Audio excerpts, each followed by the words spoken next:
Tapi sebenarnya hipnoterapi ini ada magic-magicnya nggak sih? Magic kayak Kok bisa set orang langsung ya, kayak ilmu hitam gitu ada ya, ilmunya? ya, Enggak. Nggak ada. Jadi sebenarnya Jadi sebenarnya ilmiah sebenarnya ya. ilmiah. Oh. Jadi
Permisi. Iya, silakan masuk.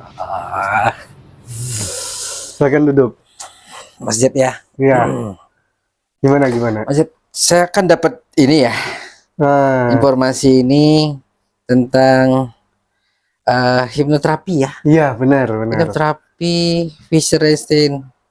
Wah, ini kayaknya baru yang ada di Tenggarong ya. Iya, di Tenggarong baru. Oh. Boleh dibilang itu pertama dan satu-satunya di Tenggarong. Ya, saat ini ya. Saat ini. Ya, siapa tahu nanti ada menyusul. Iya, benar. Jadi ini baru berapa lama sebenarnya? Untuk ini praktek yang di tempat praktek itu baru bulan 12 tadi, berarti sekitar hampir 2 bulanan inilah. Oh iya. Ini kan bulan Februari nih ya. Gitu kan. Oh, mungkin sudah berproses ngurus izin segala gitu ya. Iya, urus izin segala macam. Izinnya kemana aja tuh? Wah, panjang banget nih. Jadi harus ada rekomendasi dinas kesehatan gitu. Ya, rekomendasi dinas kesehatan. Yang pertama tuh dari kelurahan. Kelurahan dulu. Kelurahan dulu, setelah itu kita ke puskesmas, setelah itu baru ke dinas kesehatan. Ya. Setelah puskesmas. Setelah dinas kesehatan baru ke yang satu pintu tuh. DPM, DPSP. Ya, panjang gitu. Dinas Penanaman Modal dan perizinan terpadu, pokoknya intinya seperti itu. Satu pintu ujungnya. Terpadu satu pintu. Terpadu satu pintu. Iya. Yang sekarang ada mall, ada tuh kan pelayanan publik. Ya, itu sudah. Jadi ini kan untuk saya juga kan awam juga ya tentang hipnoterapi. Memang pernah dengar juga gitu. Pernah nonton juga di TV, tapi kan sekilas saja gitu. Hipnoterapi. Jadi hipnoterapi itu sebenarnya apa gitu ya? Nah, jadi hipnoterapi itu terapi yang singkat ininya ya. Terapi menggunakan metode hipnosis atau hipnotis. Ada bedanya enggak hipnosis dengan hipnotis? Hipnosis sama hipnotis itu ada bedanya. Kalau hipnosis itu ilmu. ilmu yang ilmiahnya, Oh, keilmuannya. Sedangkan ilmunya. hipnotis itu orang yang menjalankan ilmunya, Oh gitu.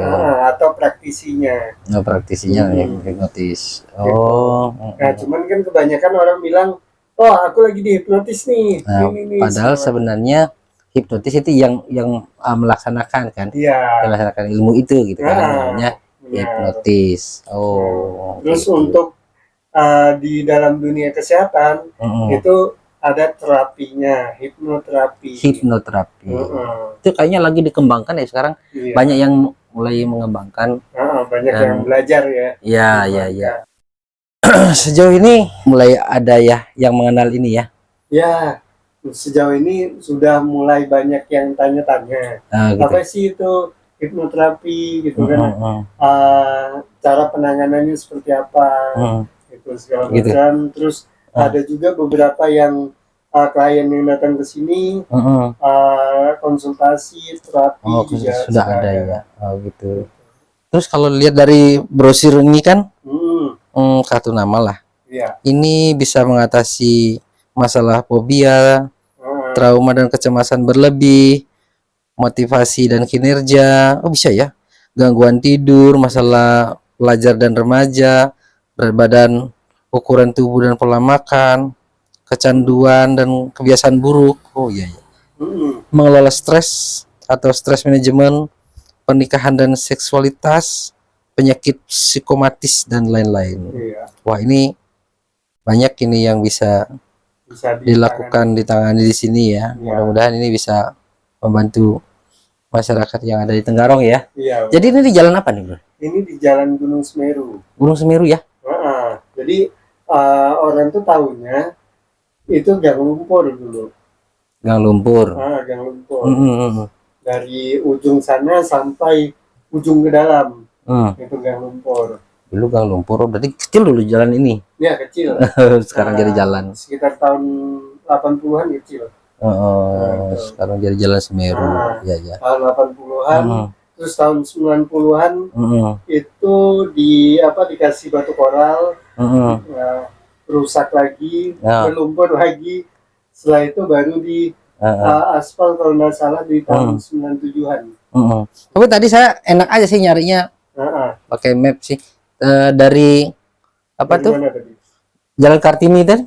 Jalan Kartini saya lurus saja. Kemudian kan ketemu perempatan tuh. Iya, benar. Perempatan apa pertigaan? Perempatan. Perempatan sekarang. Nah, lurus saja. Lurus saja sedikit aja. Sekitar 100 meter atau 200 meter dari sana. 100 meter.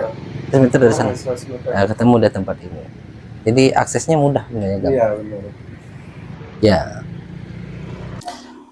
Terus di sini kayaknya ada meja apa namanya, ini tempat tidur ya? Tempat tidur, penanganan pasien seperti apa yang harus di tempat tidur gitu. Terus ada juga kasur, saya lihat nih ada kasur. Itu tuh beda-beda ya tergantung jenis ininya. Beda-beda cara penanganan. Jadi setiap yang klien datang ke sini kita haruskan untuk satu sesi itu konsultasi dulu. Konsultasi dulu ya. Oke, tahapannya gitu ya. Konsultasi dulu. Konsultasi dulu, kita tahu titik permasalahannya. Nah, baru kita pakai metode hipnoterapi yang bagaimana gitu. Jadi yang pakai kursi tidur ini yang penanganannya itu masih masih agak lumayan enak gitu. Oh gitu. Nah, kalau yang sudah pakai kasur itu yang terkadang ada yang takut di terapi hipnotis atau hipnosis gitu kan. Nah, akhirnya kita tidak mengeluarkan kata-kata apapun, kita langsung fase masuk alam bawah sadar. Nah, gitu. jadi begitu dia kita suruh pejam mata, tarik nafas, buang nafas, terus dalam hitungan ketiga dia langsung terbaring kasur. Oh gitu tadi. Jadi saya kan pernah juga melihat ya orang di hipnotis di acara-acara TV gitu. Itu sama dengan seperti itu nggak caranya tadi? Kalau caranya, mekanismenya sama, metodenya sama, hanya saja objek atau target yang ini yang di apa namanya di hipnosis itu berbeda. Oh. Nah, jadi kalau yang target di TV-TV itu kan untuk hiburan ya, Entertain. jadi yang di hipnosis, target yang di hipnosis itu dia sudah tahu sebelumnya bahwa dia memang mau di hipnosis. Seperti itu. Jadi misalnya dia disuruh apa namanya mengira, misalnya contoh lah sapu itu adalah kekasihnya, dicium-cium segala macam. Itu dia sudah tahu kalau dia sebenarnya mau di hipnosis seperti itu untuk hiburan. Oh gitu. Nah, sedangkan hipnoterapi itu orang yang target yang itu sudah dikasih tahu juga bahwa dia nanti mau diterapi pakai cara hipnosis. Nah, seperti itu. Cuma dan tidak ada sesuatu yang membuat dia terlihat bodoh. Nah, kalau yang hiburan tadi kan kadang-kadang ada yang kelihatan bodoh gitu kan, dibuat seperti apa namanya, kayak orang yang lupa ingatan segala macam begitu. Nah, sedangkan kalau hipnoterapi enggak, hipnoterapi benar-benar kita menyuruh target ini tadi, yang klien ini untuk masuk ke dalam pikiran alam bawah sadar. Nah, kita cari letak titik akan permasalahannya. Gitu. Jadi berdasarkan kalau sudah tahu permasalahannya, baru kita masuk dengan cara apa mengatasi masalah itu kan? Nah, jadi setelah kita tahu akar permasalahannya, nah kita akan membantu dia untuk menuju ke sana. Menuju ke sana, 1, 2, 3 kita masuk di situ, terus apa namanya, kita lakukan segala macam hal yang di sana, kita ubah mindsetnya, kita reset segala macam. Tapi sebenarnya hipnoterapi ini ada magic-magicnya nggak sih? Magic kayak kok bisa set orang langsung kayak ilmu hitam gitu, ada ilmunya? Enggak ada. Jadi sebenarnya ilmiah sebenarnya ya. Ilmiah. Jadi benar-benar ilmiah. Jadi kalau orang yang belum pernah di hipnotis atau hipnosis, biar lebih mudah saya ngomongnya hipnotis saja ya, biar paham. Nah, bagi yang belum pernah merasakan di hipnotis, itu seperti misalnya seperti setelah bangun tidur. Gitu ya? Nah, setelah bangun tidur kita apa namanya, kan ada yang bilang, ayo kita langsung berangkat kerja atau langsung mandi. Sebentar dulu, lagi ngumpulkan nyawa. Nah, itu di titik itu fase apa namanya hipnotis itu. Jadi pada saat kita antara setengah tidur dan tidur. Nah, di antara itu ya. Di antara itu. Terus misalnya lagi ada orang yang tindak kejahatan ya, bilangnya saya di hipnotis ini. Habis uangnya. Itu sebenarnya gimana? Nah, itu sebenarnya bujuk rayu dan tipu daya. Jadi pelaku itu membuat si korban ini tadi itu merasakan bujuk rayu tadi. Ada bujuk rayu dan tipu daya.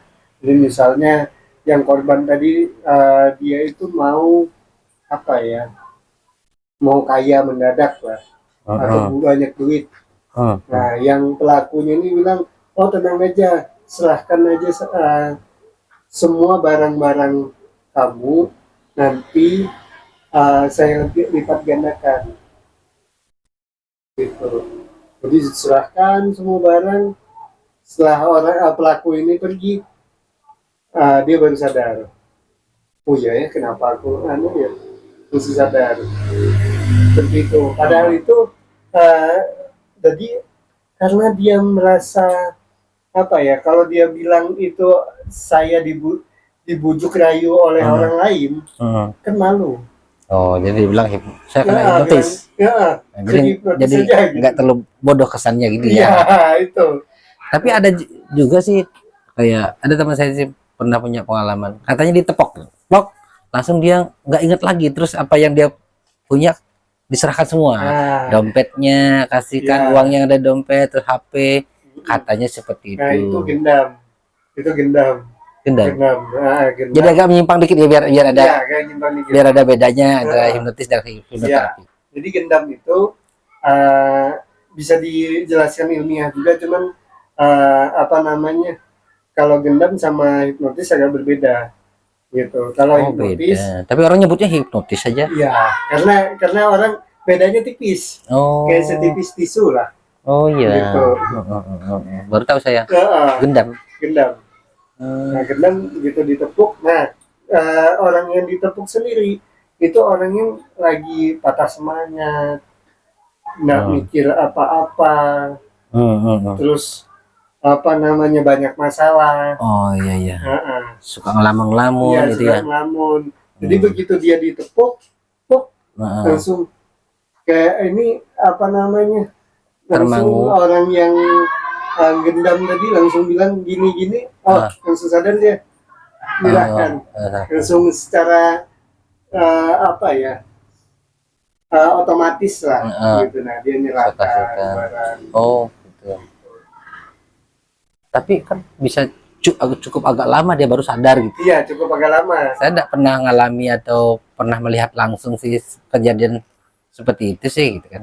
Cuma pernah ada yang cerita, ada ponakan juga hari itu katanya kena hipnotis, terus uangnya diserahkan 3 juta baru ngambil dari ATM.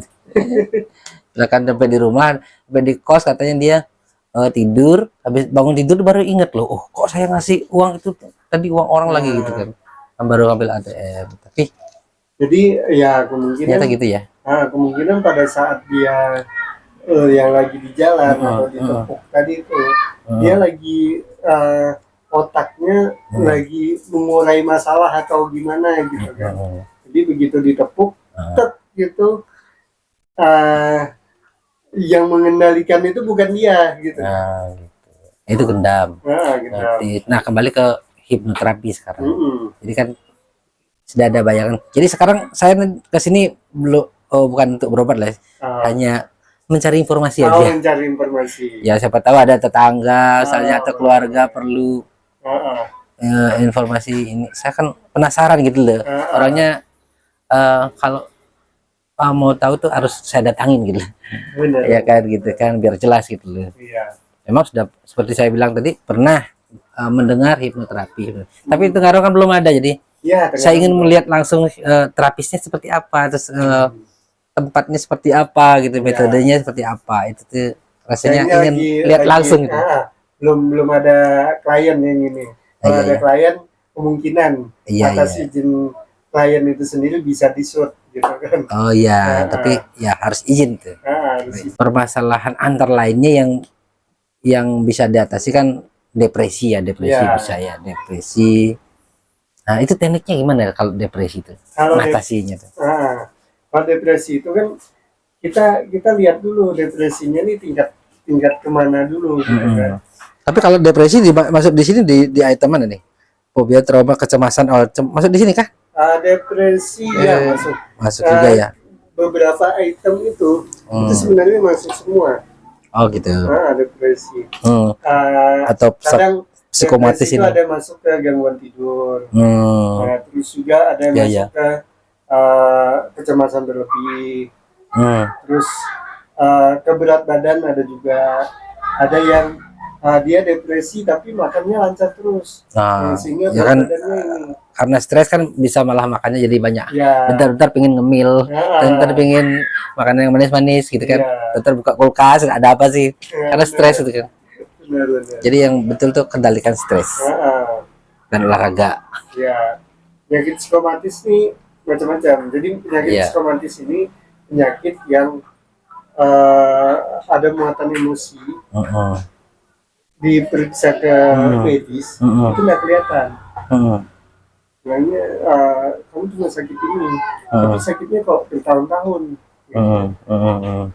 Sehingga kadang orang yang belum tahu ke apa namanya ke paranormal segala macam gitu, sebenarnya nggak jadi masalah, itu kan tradisi ya gitu. Kalau ke paranormal tradisi, Jadi kepercayaan. hipnoterapi ini atau hipnotis kan yang memberikan terapi kan, bukan paranormal. Bukan ya paranormal. bukan ya.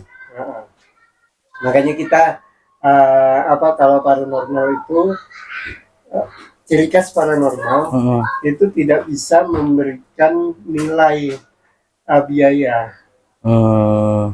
Ciri khas paranormal tidak bisa memberikan nilai biaya. Jadi dia bisa bilangnya mahar, tapi maharnya itu harus apa gitu kan, segala macam berapa. Nah kalau kita ada namanya biaya. Oh gitu. Nah, biaya terapi. Kalau boleh tahu berapa biaya konsultasi dan terapi tersendiri atau gimana? Tersendiri. Jadi biaya konsultasi itu 300.000 per jam. Per jam. Terus kalau terapi satu sesi itu 500.000. Per sesi itu berapa lama atau berapa kali itu? Per sesi itu durasi waktunya 1 sampai 2 jam. 1 sampai 2 jam itu satu kali. Ya, satu kali. Nah, terus kita ada paket juga. Nah, paket yang 3 sesi, itu 1 sesi yang konsultasi, 2 sesi yang terapi. Itu 1.500.000. Oh gitu. Terus ada yang paket 7 sesi, 1 sesi konsultasi, 6 sesi yang terapi. Itu 3 juta. 3 juta. Ada juga yang paket intensif gitu. Itu tanpa obat-obatan ya? Tanpa obat-obatan. Jadi komunikasi aja sebenarnya. Ya, komunikasi sebenarnya. Terus kalau yang sudah ke yang paket intensif, kita kasih audio sub hipnosis. Ada itu. Sub healing gitu. Jadi ada media-medianya ya? Ada media, cuman bukan obat-obatan. Terus Mas Jeb, ada bedanya dengan teknik yang dilakukan oleh dokter psikiater itu hampir sama kayaknya. Yang di atasnya juga hampir sama gitu. Hampir sama tapi beda. Gitu. Bedanya itu kalau dokter, kalau psikolog sama psikiater itu kan bisa ngeresepkan obat. Gitu. Ya. Kalau hipnoterapis nggak bisa. Ya. Terus kita nggak bisa mendiagnosa atau memvonis klien ini, si A ini sakitnya ini. Jadi tidak ada diagnosa hipnoterapi, nggak ada. Nggak ada. Kalau di kedokteran kan ada. Semuanya ada misalnya. Ya. Atau di kedokteran jiwa aja lah, misalnya psikiater itu ada namanya psikomatik macam-macam kayak gitu kan, ada skizofren dan sebagainya kayak gitu kan. Jadi tidak ada diagnosanya. Kita walaupun tahu tapi jenisnya misalnya psikomatik seperti di sini itu ya. Walaupun kita tahu, kita hanya sekedar tahu aja. Tapi nggak bisa yang kasih ini kamu sakit masalah ini. Sakit ini misalnya dia itu bipolar, BPD, bipolar personality disorder. Walaupun kita tahu nih gejala-gejalanya setelah terapi, nggak bisa kita ini. Gitu. Karena basic, kecuali saya basicnya psikolog, nah baru bisa. Tapi saya kan basic ya pendidikan formalnya bukan psikolog kan. Iya. Gitu. Basicnya kayaknya sarjana komputer, tapi belajar hipnoterapi, ya kan? Itu kursus ya? Kursus atau apa ya? Itu kursus. Kursusnya berapa lama tuh?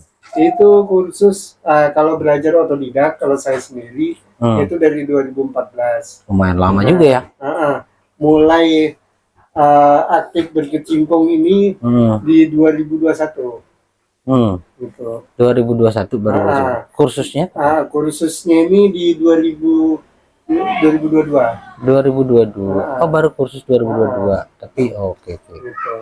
2022 berapa lama kursnya? Itu 1 tahun. Jadi awal ya? 2022 sampai akhir. Nah di akhir yang baru dapat sertifikasi. Oh gitu. Gitu. Itu pelatihannya di Samarinda atau di luar daerah? Latihannya di Samarinda. Samarinda ya, tapi strukturnya dari luar. Instrukturnya dari Samarinda juga. Oh Samarinda. Ya, pasti sudah menguasai lah sampai segitu lama belajarnya kan. Belum otodidak, belum kursus ya kan. Kalian rajin baca juga gitu kan. Mudah-mudahan ilmunya itu bisa diterapkan betul-betul, teknik-tekniknya itu betul-betul bisa dimanfaatkan untuk menerapi orang supaya sembuh gitu. Iya. Jadi ternyata kan permasalahan orang tuh macam-macam ya kan gitu kan, penyakitnya itu tidak hanya penyakit yang medis biasa gitu, tapi juga penyakit kejiwaan gitu ya. Ya kejiwaan juga penyakit medis juga gitu kan. Tapi tekniknya ternyata bisa dengan cara hipnoterapi salah satunya nanganinya gitu ya. Iya. Jadi banyak orang bilang begini, beberapa teman gitu kan, kamu jurusan komputer tapi ini sekarang profesinya hipnoterapis gitu kan. Nah jadi saya bilang komputer, terciptanya komputer itu meniru sistem otak daripada manusia. Iya. Gitu. Sistem kecerdasan otak manusia. Yang CPU itu otaknya.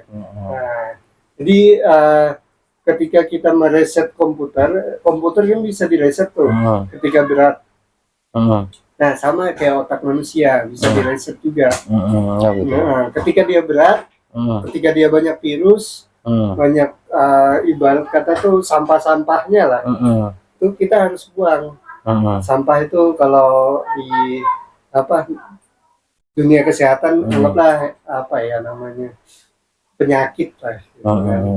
Nah kita buang, buang di pikiran kita, di otak kita. Setelah itu kita segarkan badan. Nah, akhirnya itu yang bisa buat kita, makanya buat kita bisa umur panjang. Makanya kayak Jepang, terus negara Cina itu manusianya atau orang tua kita dulu itu umurnya manusianya umurnya panjang karena mereka punya self healing sendiri untuk supaya, karena manusia ini cerdas, jadi kita bisa bisa menyembuhkan diri kita sendiri sebenarnya kalau tahu caranya.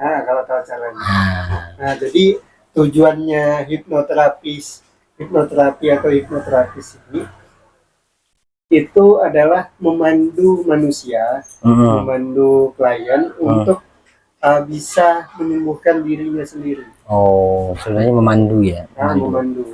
Jadi banyak yang bilang, wih bisa hebat. Nah, padahal kita hanya memandu. Kita buka caranya. Tapi untuk memandu juga harus belajar. Gitu, harus ada kursusnya, kan gitu.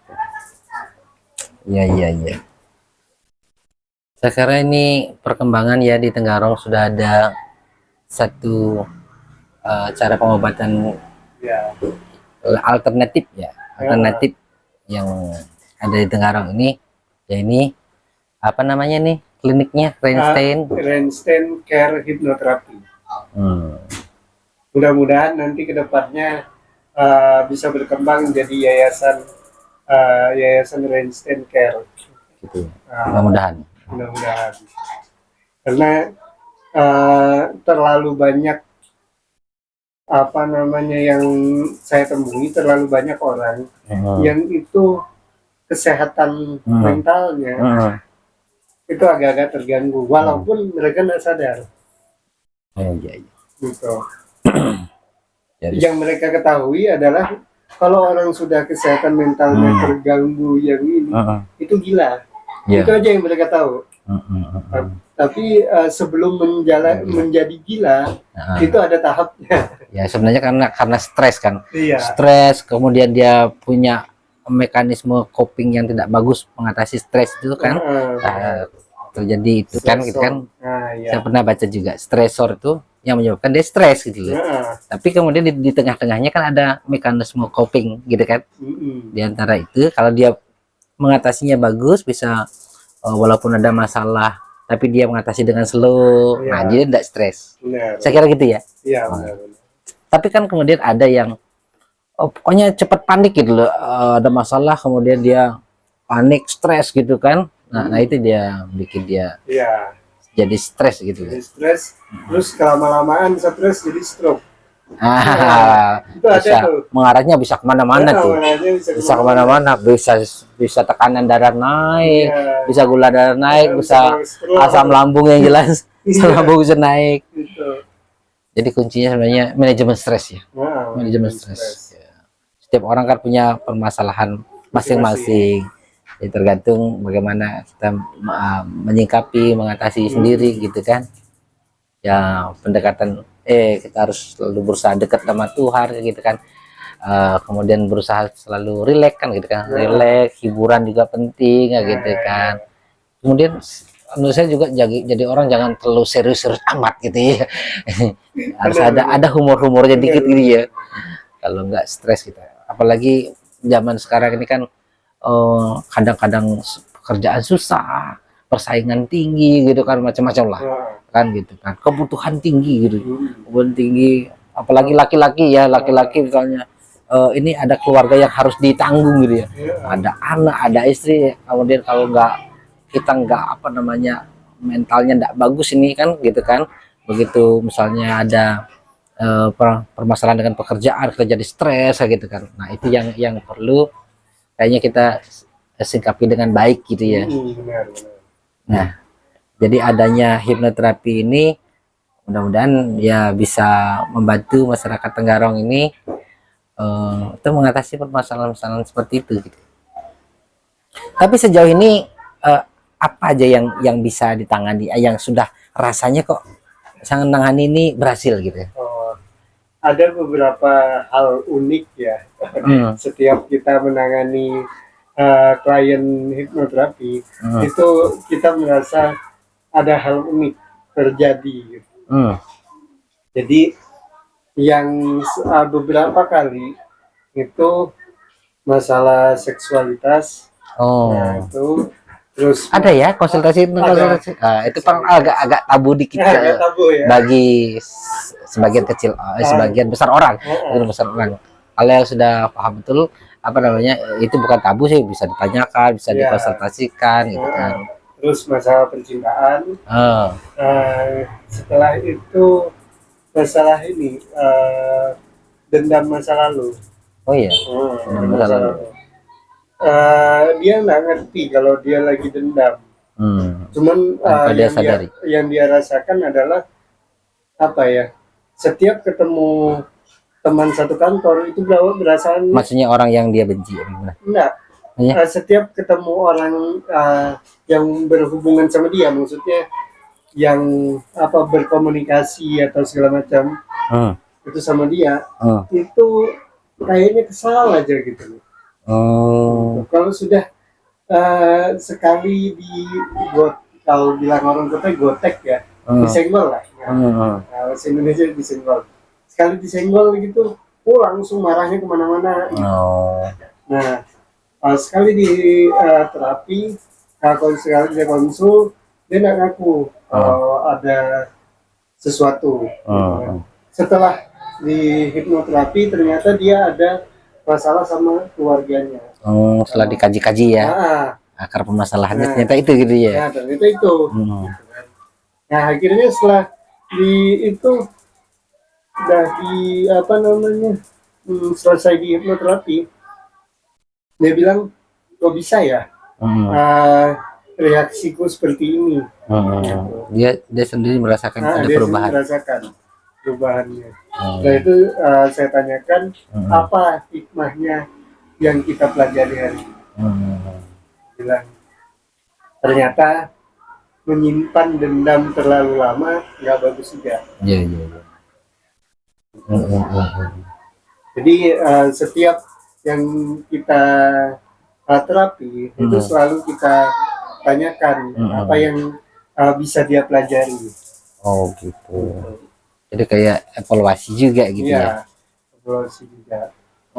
Mas Jeb, kan ada juga kan mungkin beberapa pasien tuh yang takut di hipnoterapi gitu ya. Gimana tuh? Ada nggak itu ya? Oh, ada. Takutnya nanti, oh kan saya kalau di hipnoterapi saya nanti dalam kondisi nggak sadar gitu. Takutnya saya diapa-apain gitu. Ada nggak kira-kira Iya. gitu? Ada sih beberapa orang itu cenderung itu takut sama dihipnotis atau dihipnosis atau dihipnoterapi. Karena takut dia bayangan dia itu seperti kayak di TV-TV itu. Ya. Seperti kayak apa namanya? Loncat-loncat atau merangkak kayak binatang segala macam kayak gitu. Atau takutnya dia ngeluarkan apa namanya yang dia rahasiakan selama ini gitu ya, benar. Kan? Takutnya kan itu kan dia dalam kondisi nggak sadar gitu tuh, selama ini dia nutup-nutupin terus karena dia dihipnotis dia akhirnya menceritakan. Ya benar. Nah kalau kita yang praktisi hipnoterapi justru dengan yang kita kasih tahu dulu hipnoterapi itu prosesnya seperti apa, metodenya seperti apa, kita kasih tahu, kita jelaskan, edukasi. Setelah deal dia mau, akhirnya baru kita proses. Gitu. Tapi dalam proses pengobatan itu perlu didampingin keluarga nggak? Terutama kalau misalnya kan kita laki-laki tuh. Iya benar. Terus yang datang misalnya cewek masih muda misalnya cantik, seksi lagi ya. Itu perlu dampingin nggak sih? Jadi kalau memang diperlukan, sebenarnya perlu didampingi, karena biar sama-sama saling percaya. Jadi ada trustnya gitu kan. Nah misalnya bisa didampingi di ruang terapi, bisa juga di ruang tunggu gitu, tergantung nanti situasinya si klien ini maunya seperti apa. Kita ikut aja gitu sesuai kebutuhannya. benar. Kan? Kebutuhannya dia siapa tahu misalnya perlu supaya dia lebih leluasa untuk mengungkapkan masalahnya, yang nunggu mungkin perlu di ruang tunggu aja. Iya benar. Tapi pintunya tetap dibuka. Benar. Bisa mengawasi prosesnya kan. Iya seperti itu. Ya. Tapi kan secara etika pasti seorang terapis atau hipnotis itu selalu menjaga ya. Ada etika-etika. Ada etika, kita selalu menjaga. Terus juga dengan hipnotis itu atau hipnoterapi, hipnosis itu ada critical area. Jadi critical area itu misalnya kita tidak bisa melawan hal-hal yang sudah dianut, norma-norma yang sudah dianut. Jadi misalnya norma agama, norma adat istiadat itu kita nggak, kita mau melawan itu nggak bisa. Jadi misalnya dia tadi norma agamanya adalah atau norma adat istiadatnya ketika dihipnotis dia apa namanya meyakini bahwa apa namanya yang menghipnotis itu adalah yang memandu, bukan Tuhan atau apapun. Akhirnya bisa. Tetapi kalau dia meyakini yang hipnotis itu apa namanya bukan orang yang pakarnya, itu malah nggak bisa. Dia nggak yakin. Nggak yakin. Jadi perlu adanya trust di antara klien sama terapis. Seperti itu. Iya. Terus di antara mereka-mereka yang datang berobat itu yang perlu dihipnotis gitu ya, dilakukan hipnoterapi gitu, ada nggak yang susah di hipnotis itulah? Ada nggak ya? Beda-beda orang. Kayaknya kalau saya misalnya saya menolak gitu, mungkin hipnotisnya nggak masuk gitu. Benar. Jadi gini, kebanyakan orang mikirnya, wah aku nih, misalnya aku kalau dihipnotis berhasil gitu kan, seseorang lah yang ada hipnotis hiburan segala macam atau hipnoterapi. Kalau aku dihipnotis berarti aku nih orang yang lemah dong. Aku orangnya nggak berdaya dong, mudah betul dihipnotis gitu. Nah, padahal sebenarnya orang yang mudah dihipnotis itu adalah orang yang cerdas. Nah, orang yang cerdas bisa berimajinasi, membayangkan, merasakan, gitu. Nah, sedangkan orang yang lama atau agak susah dihipnotis itu sebenarnya bukan susah, bisa, tapi prosesnya yang lama. Dia harus merelakan dulu, membuka diri bahwa proses hipnoterapi itu tidak mengganggu critical area tadi. Nah, tidak mengganggu norma-norma agama, adat istiadat atau apapun yang sudah dianut. Gitu. Dan juga sebagai terapis kan juga harus menjaga privasi. Ya, benar. Rahasia itu. Seandainya dia ternyata dalam proses komunikasinya dia ada mengeluarkan sifatnya rahasia, mungkin terapisnya kan harus menjaga itu. Iya, benar. Kita kalau untuk yang seperti itu, untuk edukasi di dalam komunitas hipnotis, kita saling share. Tapi yang kita tidak share adalah nama, alamat, umur ataupun segala macam. Kita hanya share kasusnya. Hanya share kasusnya aja. Seperti itu. Jadi untuk nama, umur, alamat dia segala macam klien kita identitas kita nggak pernah share. Karena itu sangat rahasia. Gitu. Saya kira informasinya tentang hipnoterapi khususnya di tempat ini ya, tempatnya Mas Jeb, Mas Reinstein panjang lah, Iser Reinstein ya, itu nama sebenarnya ya? Iya, nama lahir. Nah, itu saya kira udah cukup deh sementara ya. Tapi nanti sekiranya ada yang perlu ditanyakan, saya balik sini atau sekedar ngobrol-ngobrol aja. Oh, boleh, silakan. Atau mungkin ada yang saudara atau tetangga perlu bantuan ya, sekiranya Mas Jeb bisa bantu, nanti saya akan arahkan sini. Boleh. Ya, mudah-mudahan sukses ya. Amin. Sukses ya, berjalan dengan baik, dan siapa tahu nanti juga bisa dikembangkan ya ilmu hipnoterapi di Kabupaten Kutai Kartanegara inilah. Nah, siapa tahu bisa dibikin kaderisasi lah, ada yang bisa diajarkan seperti itu kan. Nanti misalnya untuk di Kembang Janggut misalnya ada yang bisa melakukan hipnoterapi di sana kan gitu. Kan jauh, terlalu jauh ke sini. Iya, benar. Ada di Tabang sana. Oke deh, Mas Jeb. Saya kira itu dulu yang perlu saya gali informasi hari ini. Makasih lo ya. Ya, siap. Ya, nanti lain kali jalan-jalan ke sini kan. Dan sebenarnya saya agak jauh sih. Rumah saya di mana? Di Teluk Dalam sana. Oh, Teluk Dalam, tapi saya kerja di sini ya, di Dinas Kesehatan. Kebetulan tadi ternyata orang Dinas Kesehatan. Iya, Dinas Kesehatan. Saya kan dengar ini, dapat informasi ini, oh hipnoterapi sudah ada di sini, gitu kan. Padahal baru dicek-cek ternyata teman saya juga kan rupanya pernah ada waktu visitasi ke sini ya. Iya, benar. Visitasi ke sini katanya, oh iya saya ada ke sana tuh tempatnya Mas Reinstein itu gitu. Oh iya Kak, jadi saya ingin tahu gitu langsung gitu. Oke, gitu dulu. Oke. Thank you very much. Ya.